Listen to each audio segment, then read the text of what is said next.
Hello, good people. Okay, today we're covering on the biosecurity topic on biosecurity.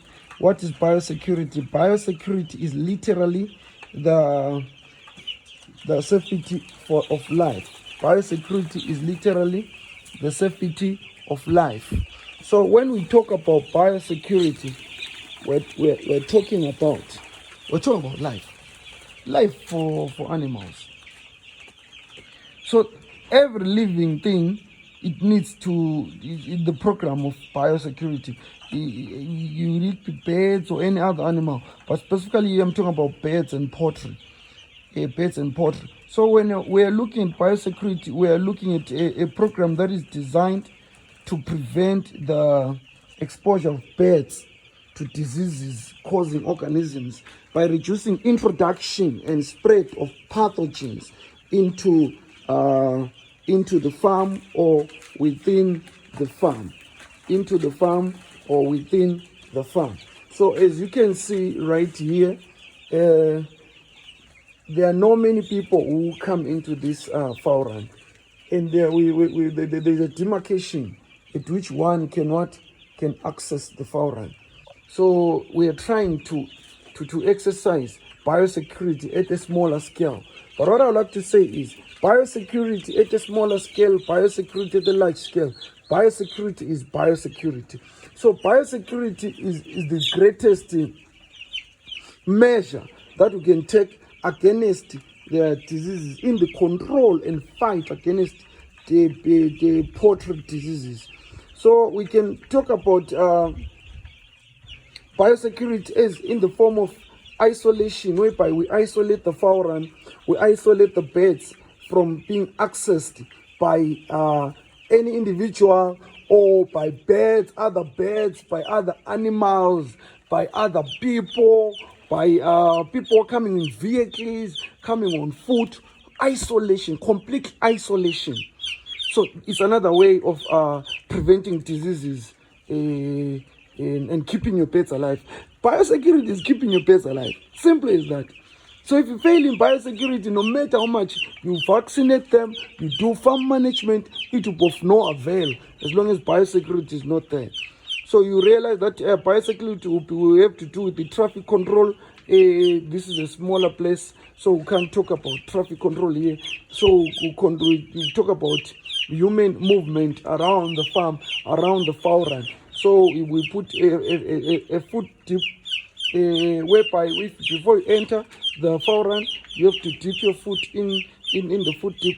But above all, we have to look at the monitoring of the diseases and air quality. When you talk about air quality, talk about aeration. You can realize, if you can see very well, the part of the fowl run. Look at the length; it's about 2 meters.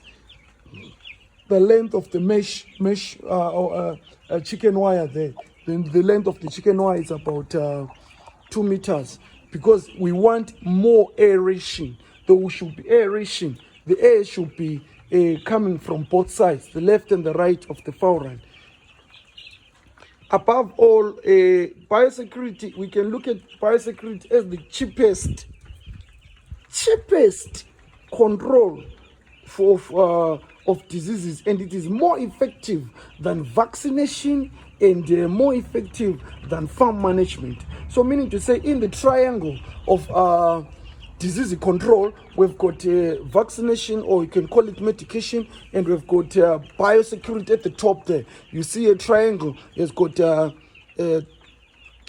3 corners. So the bottom 2 corners are made up of the vaccination, or you can call it medication, or in the other corner is made up of farm management. But the top corner of the triangle is the biosecurity. It is the most important and the most cheap, the cheapest of the two. However, as cheap as it is, people are not practicing it. People are thinking that they've got few pets, so they can practice biosecurity. They allow anyone to come into their farm. They allow anything. They keep their chickens closer to pigs, closer to closer to goats, closer to cows, closer to to the roads as the cars are passing by. Some cars are carrying birds from bigger farms with more diseases, but they're passing just closer to your beds. So you see, people are reckless as far as biosecurity is concerned. So they don't even know what hit them when it hits them. They say, hey, no, but we vaccinated, but we did this, but we did this. But biosecurity has hit them. So you're bringing diseases and some pathogens, some organisms. So you see, that will come here and cause diseases. You're promoting diseases if you're negligent in biosecurity. What else can I say? I want this video to be very short. We can say that biosecurity can also, we can call it maybe a defense to health, as a defense to health plan and hygiene. It's a defense to health plan and hygiene. And two, it's a disease control, which is free to all of us. But what is hitting us is what we call lack of knowledge. So due to lack of knowledge, so we encounter this challenge of biosecurity, lack of biosecurity, people bringing diseases to your farm. You're too nice, a farmer is not too nice. You're too nice, to workers. You're too nice to people coming in. We have many relatives. People have to see your progress. People have to see what you're doing. That's nonsense. In farming, there's nothing like that. In poultry, you have to be tough. No one comes in. And those that are in, their movement between the fowl runs should be monitored, because they can take one disease to another. So biosecurity is not just for people and vehicles coming from outside with diseases, but it can also cover the diseases that can be spread from one fowl run to another within the same farm. And it also covers the duration at which you restock. You see, when we have beds here, like we have beds here now, so this is 235 beds. So we have these beds. So if these beds are living, we have to at least stay 2 full weeks without beds in this place. Why? It's biosecurity issues. We have to spray, we have to stay some time, the diseases have to go, then we can bring breeds. So they should not come here and start fighting diseases that were brought in by the older flock that is gone. So, and then another thing about biosecurity, we have to look at the surrounding. The people around you, how many people keep pets as well? So if there are people keeping pets at a commercial level, commercial production capacity, they have to be at least 3 kilometers away from you, or they have to be at least 3 kilometers is enough. But those that are keeping few pets, at least 1.5 kilometers, it's enough. Why are we doing that? We want those birds and their diseases and the air from those birds not to come directly to your pets. So in brief, what I would like to say is, without biosecurity, we are nothing. People are losing hope in poultry. Since I kept pets, I've never met loss in broiler farming. I've never met loss in broiler farming. I've been learning more about layers, and I've kept few layers of a different breed. Few layers, I kept about 200. I just kept them up to the laying stage. After 5 months, when they started laying, which was 18 weeks, when they started laying, I had to sell them off because they were simply an experiment. So large number of layers is coming, so we'll be recording videos on that. So we'll be recording videos as we erect the fowl run. We'll be recording video. It will be a very big fowl run. So we'll also be talking about biosecurity as we do that. But generally, as I conclude this video on biosecurity is making sure that you train your workers. They should understand why we are saying no one should come into the farm. No one should go closer to the fowl run. We're not being secretive. No, we are protecting the life of the investment. Poultry is an investment. You can't be reckless with an investment. Why would you allow people to bring diseases to investment? So anyone who's coming closer should put on your gumboots, should put on your overall, should put on your farm kit, should also be disinfected, and his clothes disinfected, his feet disinfected, their vehicle disinfected. Two, don't allow the vet guys, the vet guys. Yes, they're experts, they're gurus in this thing. They're better than us. We hit with experience and learning and research and all that. But the vet guys are the most challenging people in farms, because the vet guy will go to 10 farms from morning till sunset. You will have gone maybe to 10 farms, the commercial farms, the breeder farms, the small scale farmers, villages. Then he will go to your farm as the 11th farm, wearing the same clothes, wearing the same shoes, wearing the same hat, wearing the same thing, without bathing, without sanitizing himself or disinfecting himself. He will show up in your farm. All the diseases carried from all the 10 farms, they are now introduced into your farm. But you're saying you're bringing a guru to inspect what is happening to your chicks, what is happening to your birds, what is happening to your poultry business, but you're introducing diseases without knowing. So it is very important for us to understand what we are doing and why we are doing it, and we explain it to the what? To explain it to the workers. Workers have to understand. They should not just do things because they've been asked to do it, because they earn money to do it. They should do it because they understand why they are doing what they are doing. Even if they are fitting, they should understand why they are fitting. Why are they fitting this type of fit? Why are they fitting it now? Why should they not fit it in the evening? Why should they fit it in the morning? Why should they bring in this water? So biosecurity is a broad topic. It even includes the water. The quality of the water the chicks are taking can introduce diseases to the chicks. So we need to check all the background, do all the checks, In brief, this is a summary of biosecurity.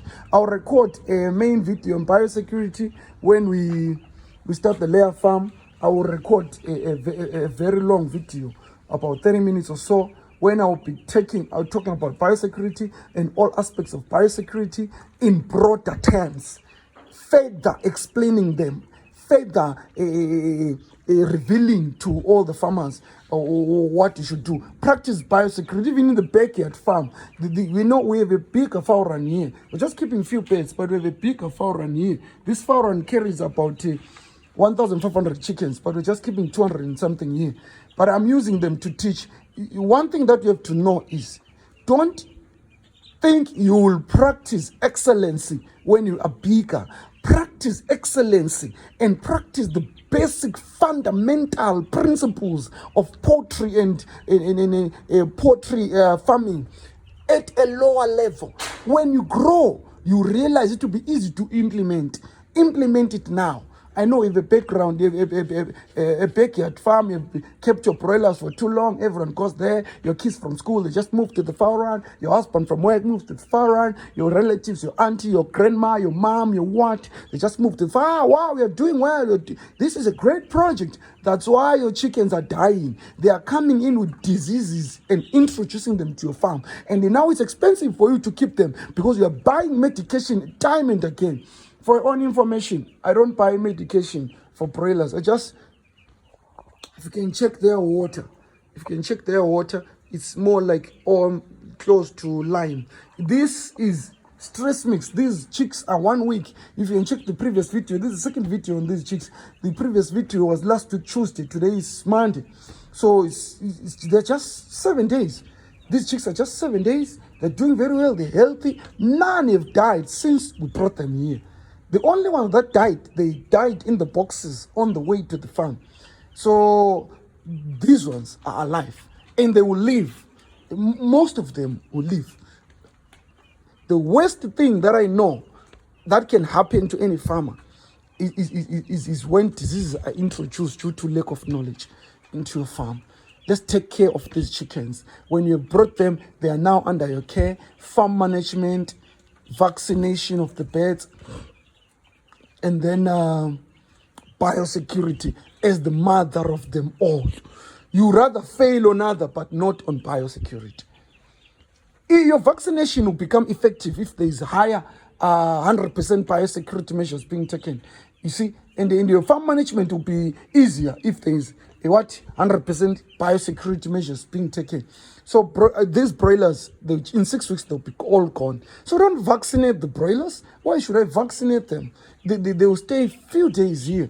So the higher chances that due to good biosecurity measures, none of them will die. So what I'm going to do is just give them stress mix for about a week or two. Then from there, I withdraw the stress mix. Then when I'm introducing a new feed, maybe from starter mix to grower, I introduce the stress mix for 2 days. These broilers are easily stressed. So we need to be careful on them. When I'm introducing finisher, I introduce stress mix again. And when I'm starting to sell, I introduce stress mix as well. Stress mix is not harmful. It's not a medication or an antibiotic or what. It's just more like how do I put this? More like an energy drink. It just gives them energy, to forget the stress that they're going through. It's more like that. So I also, one thing that I know about, I once used this in the past. I think I'll teach you about what to do if you don't have stress mix. So if you don't have stress mix and it's a challenge, stress mix is done, you just put a small quantity of brown sugar into the water of the chickens. When they drink, they forget all the nonsense that was happening around the fowl run. So I'm very passionate about this business, poultry farming and farming in general. So anything that seeks to kill these birds is an enemy to you, is an enemy to investment, is an enemy to your money, is an enemy to your progress, is an enemy to your dreams. So you need to take care of these chickens. And one of the key things that you need to do is to make sure there is greater measures taken as far as biosecurity is concerned. For starters, don't allow anyone in your farm. Don't allow anyone closer to a fowl run. Even if you're in the backyard, don't allow anyone. Be the only one going there, or train someone else, just be 2 of you. And when you're going there, you change, you wear different clothes. When you're going there, the farm clothes, you bath. Before you go there, you wash yourself. Maybe you have contaminated on the way. You see, things like that. So let's stay safe. Biosecurity is the security of life. Let's keep our investments safe. Let's keep our millions safe. Let's keep our progress safe. This is wealth creation. So here I'm teaching you wealth. We're building wealth. So for you to succeed in any animal keeping or poultry, biosecurity measures should be taken. Thank you. You will thank me later. If you neglect this video, you will lose a lot of birds one day, and then you will remember what I'm talking about. Don't spend a lot of money in trying to treat diseases. Just prevent them from coming. This is the easier way. Prevention is better than cure. That's what we're doing. Even in humans, there's HIV and AIDS, which was killing people, reducing labor in the human capital, But through the teaching of what? Of prevention is better than cure. That's what I'm talking about here. Prevent the diseases from coming to your farm. If they're there in one of your fowl runs in your farm, contain them there, fight them there. Make sure they don't spread to other fowl runs. Thank you. God bless.